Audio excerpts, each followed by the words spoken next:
Assalamualaikum warahmatullahi wabarakatuh. Good morning, my smart students. How are you this morning? I hope you are in a good condition. Okay, today we are going to learn about asking and giving suggestion. Asking and giving suggestion artinya meminta atau memberi. Asking meminta, sedangkan giving memberi, ya. Sedangkan suggestion itu bahasa Indonesianya saran atau nasihat. Nah, sebelum kita memulai, ya, saya berikan penjelasan tentang tujuan pembelajaran kita hari ini. Yang pertama, nanti di akhir pembelajaran diharapkan siswa dapat mengidentifikasi kalimat meminta atau asking dan memberikan atau giving saran menggunakan kata should dan should not. Kemudian yang kedua, menggunakan kata should dan should not untuk meminta atau memberikan saran. Yang ketiga, menuliskan kalimat terkait meminta dan memberi saran dengan memperhatikan fungsi sosial, struktur teks, dan unsur kebahasaan yang benar dan sesuai konteks. Dan yang terakhir, membuat kalimat memberikan saran sesuai dengan situasi.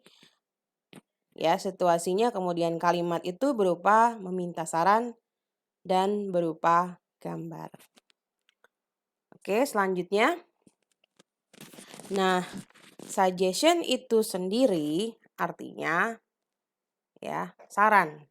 Nah, asking and giving suggestion adalah ungkapan dalam bahasa Inggris yang digunakan untuk mengungkapkan bagaimana cara meminta dan memberi saran kepada orang lain.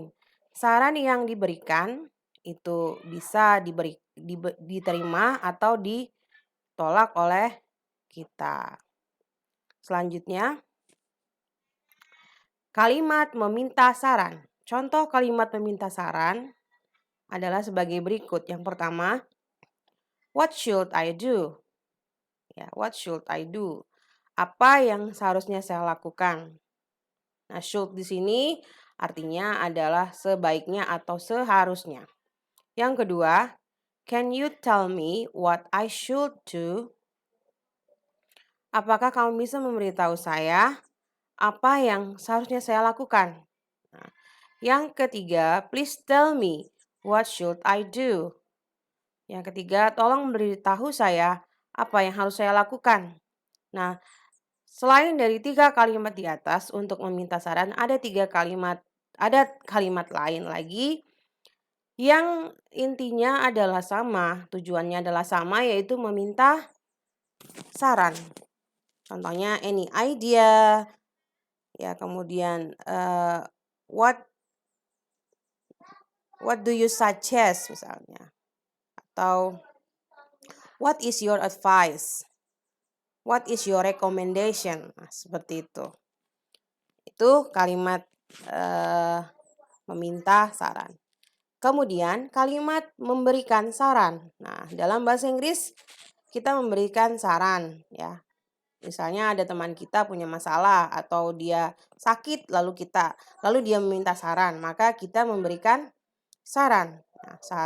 Nah, di sini contoh kalimatnya adalah you should. Kamu seharusnya apa ya? I think you should. Saya berpikir kamu harusnya apa? Maybe you should. Mungkin kamu seharusnya. Nah, tergantung dari masalahnya atau problem dari teman kita. Nah, selain dari kalimat tadi memberikan saran, ada juga you need, ought to, you had better, you ought to, I advise you to, I suggest you to, I suggest that you, I recommend you to. Nah, semua ini adalah kalimat awalan untuk memberikan saran, ya. Itu. Selanjutnya. Nah, di sini kita belajar menggunakan should dan should not, di mana should ini artinya seharusnya atau sebaiknya. Nah, dalam pola kalimat menggunakan should itu ada positif, negatif, dan pertanyaan. Should dengan kalimat positif itu subjek, kemudian should, kemudian ditambah kata kerja pertama atau kata kerja asli. Kalau dia negatif, berarti should-nya ditambah not. Tidak sebaiknya atau tidak sebaiknya atau tidak sebaiknya. Ya, tidak sebaiknya. You should not, kamu sebaiknya tidak, ya, seperti itu. Kemudian pertanyaan should, kemudian subjek, kemudian kata kerja. Nah, contoh kalimatnya misalnya yang positif. I should probably go. Artinya aku mungkin seharusnya pergi atau saya sebaiknya pergi. Kemudian yang negatif, they should not litter here.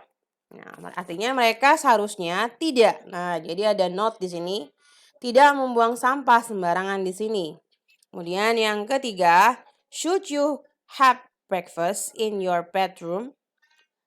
Ya, sebaiknya atau haruskah kamu sarapan di kamar tidur? Nah, itu kalimat negatif menggunakan should. Nah, di sini adalah contoh dialog yang menggunakan should. Di mana di sini ini yang baju merah meminta saran kepada si baju kuning ya. Asking, meminta, kemudian giving, memberi. Nah, si ini yang baju merah, she said, I'm always tired. Ya.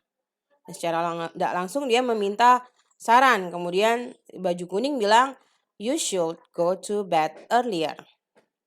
Ya, bilang saya selalu capek. Kemudian sarannya adalah kamu sebaiknya tidur lebih awal. Ya, you should go to bed earlier. Next example. Ini ada Jane, ada Lucy. Jane meminta saran. Lucy meminta saran. Lucy, I got a bad score on examination. What should I do? Nah, jadi Jane ini dapat nilai yang jelek di ulangan. Kemudian dia bertanya kepada Jane ya, apa yang harus saya lakukan? What should I do? Apa yang sebaiknya saya lakukan? Kemudian Jane menjawab, Lucy, you must study harder. Ya, kamu seharusnya atau you should study harder. Kamu sebaiknya belajar lebih rajin lagi, gitu ya.